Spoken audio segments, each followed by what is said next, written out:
Assalamualaikum warahmatullahi wabarakatuh. Alhamdulillah, wassalatu wassalamu ala rasulillah. Meningkatkan kualitas diri penghafal Al-Quran. Hafiz Quran itu kedengarannya begitu mulia, sebuah pencapaian yang sangat dirindukan oleh seluruh muslim sepanjang masa. Hafiz Quran biasanya hari-harinya dihiasi oleh lantunan Al-Quran yang menggema dari bibir mereka, yang tak pernah henti melisankan kalam Allah. Dari telinga mereka yang mendengarkan murotal Quran, dan pada sepertiga malam mata mereka sendu tertahan merayakan rindu bersama Rabb semesta alam dalam ruku dan sujud yang panjang. Inilah kehidupan yang harusnya dijalani oleh keluarga-keluarga Allah, para penghafal Al-Quran. Mereka ini senantiasa memikat setiap insan. Kita pun punya harapan yang sama, bahwa Al-Quran yang kita hafalkan ini bisa terwujud dalam sikap dan perbuatan kita. Namun sangat disayangkan, pada beberapa kesempatan ada saja kita mendengar nyinyiran-nyinyiran pelan yang bertolak belakang dari harapan-harapan tersebut, keluar dari orang-orang di sekitar kita, bahkan keluarga-keluarga dekat kita. Dan bagi para penghafal Quran, nyinyiran ini terdengar cukup menyakitkan. Mereka bilang misalnya, percuma menghafal Al-Quran kalau kelakuanmu masih seperti itu. Percuma menjadi penghafal Quran kalau masih bermaksiat.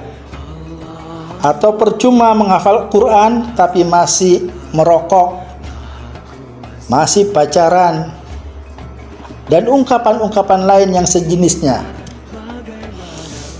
Sebenarnya kalimat seperti itu yang mereka ungkapkan itu benar, sebab penghafal Quran itu sejatinya memang selayaknya memiliki akhlak mulia sebagaimana yang diajarkan Al-Quran.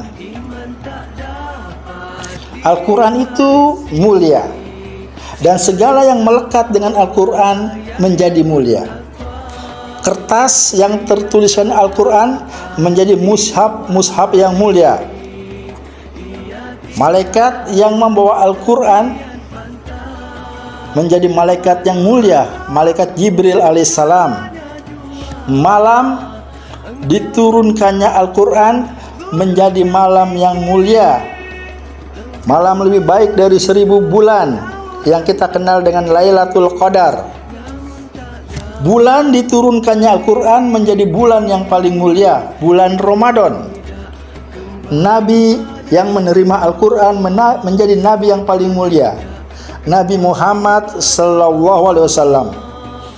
Dan orang yang dekat dengan Al-Quran, para pengemban Al-Quran, para penghafal Al-Quran, hendaknya menjadi orang yang mulia. Sebagaimana Rasulullah SAW bersabda, Inna allaha yarfa'u bihadzal kitabi aqwaman wa yada'u bihi akhir horin. Sungguh Allah akan memuliakan suatu kaum bila dia berpegang dengan Al-Quran. Dia dimuliakan Allah apabila dia berpegang dengan Al-Quran. Wa yada'u bihi akhirin, dan akan menghinakan dirinya bila dia berpaling daripadanya. Maksudnya berpaling dan menjauh dari Al-Quran. Hadis riwayat Muslim. Hanya saja nyinyiran-nyinyiran tersebut bisa menjatuhkan para penghafal Quran. Saya tidak sepakat dengan pilihan kata percuma yang digunakan oleh mereka. Percuma begini, percuma begitu kalau menghafal Quran masih bermaksiat, masih banyak berbuat dosa. Karena kata itu mengandung konsekuensi seolah-olah semua hafalan setiap huruf yang dibaca oleh para penghafal Quran menjadi tidak ada nilainya sama sekali. Padahal tak ada amal yang percuma di sisi Allah Subhanahu wa taala. Semua ada nilainya, semua ada hitungannya. Dan juga jangan salah, saya tidak sedang membela para penghafal Quran yang masih bermaksiat, yang masih merokok, yang masih pacaran, yang masih banyak dosa, yang perilakunya tidak sesuai dengan standar Al-Quran. Bahkan jika kalian masih seperti itu, dengan tegas saya katakan kalian salah. Segeralah tinggalkan hal itu sekarang juga. Hanya saja kita harus memahami ini lebih jauh, bahwasanya berbuat dosa, bermaksiat, masih merokok, ada yang pacaran, main game, dan semua perbuatan buruk lainnya tidak hanya terlarang bagi para penghafal Quran, tapi juga terlarang bagi siapapun yang masih mengakui dirinya seorang muslim, kendati pun dia bukan penghafal Al-Quran. Maka berhentilah hanya menyalahkan para penghafal Quran. Jika mereka masih banyak maksiat, jika mereka bersalah, hendaknya kita harus menasihatinya, bukan menjatuhkannya. Tidak ada yang percuma pada hafalannya. Dia akan mendapatkan pahala, sedangkan kemaksiatannya dia akan mendapatkan dosa. Dan ini berlaku pada siapapun juga. Maka bagi para penghafal Quran, dengarkanlah ini. Tanpa sadar, kalian wahai penghafal Quran telah menjadi sorotan dalam hidup orang-orang yang mengenal kalian sebagai hafiz Quran. Mereka menilai kalian dengan standar Qurani. Karena itu berhati-hatilah dalam bersikap, dalam berbuat, dalam berkata, dalam berperilaku, bukan karena ingin dilihat baik di hadapan manusia, tapi karena Al-Quran sendiri yang memerintahkan hal itu. Orang-orang di luar sana mungkin saat mereka ingin berbincang tentang Islam, bertanya tentang Islam, mengetahui Islam, barangkali mereka tidak mempelajarinya langsung dari Al-Quran, tapi yang sudah pasti mereka akan memperhatikan kehidupan para penghafal Quran. Setidaknya mereka akan melihat caramu berjalan, caramu berpakaian sesuai dengan hijab syar'i atau tidak, menutup aurat atau tidak, caramu bermuamalat, bahkan caramu makan atau minum.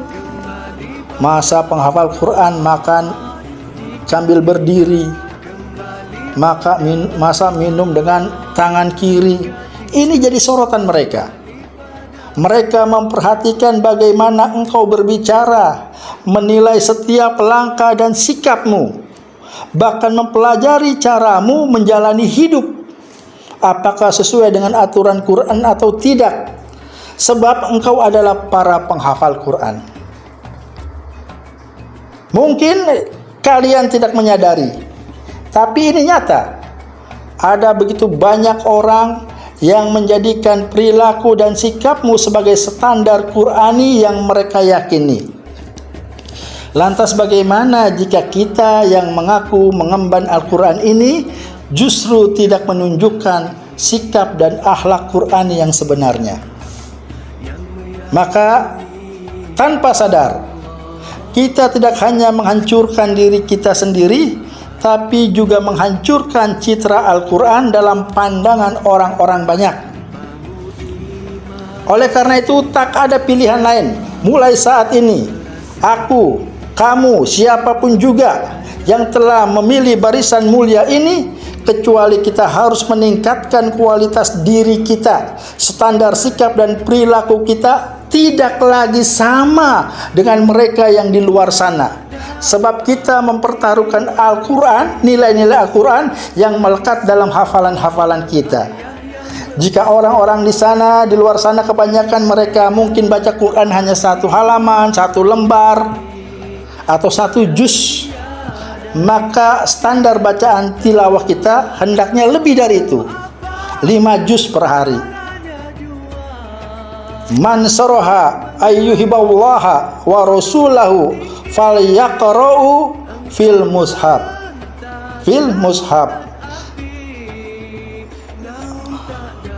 Siapa yang mau dicintai Allah dan Rasulnya, maka bacalah Al-Quran. Perbanyaklah membaca Al-Quran. Karena itu penghafal Quran tidak layak masih sering nonton TV, dengerin musik, nongkrong, main game. Sufyan bin Uyainah, seorang tabi'ut tabi'in, mengatakan, jauh dekatnya seseorang dengan Allah, maka lihatlah jauh dekatnya dia dengan Al-Quran. Jauh dekatnya seseorang dengan Allah, maka lihatlah jauh dekatnya dia dengan Al-Quran. Karena itu meningkatkan kualitas diri merupakan salah satu trik yang hebat untuk memuluskan perjuangan kita menghafal Al-Quran. Sebab saat Allah berjanji akan menjaga Al-Quran, maka berarti Allah juga berjanji akan menjaga citra Al-Quran dari setiap persepsi-persepsi buruk yang mencemarinya.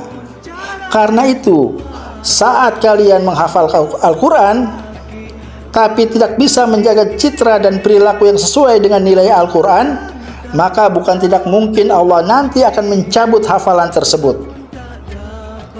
Allah tidak ingin pada perilakumu yang salah, maka orang-orang pun nanti akan menyalahkan Al-Quran.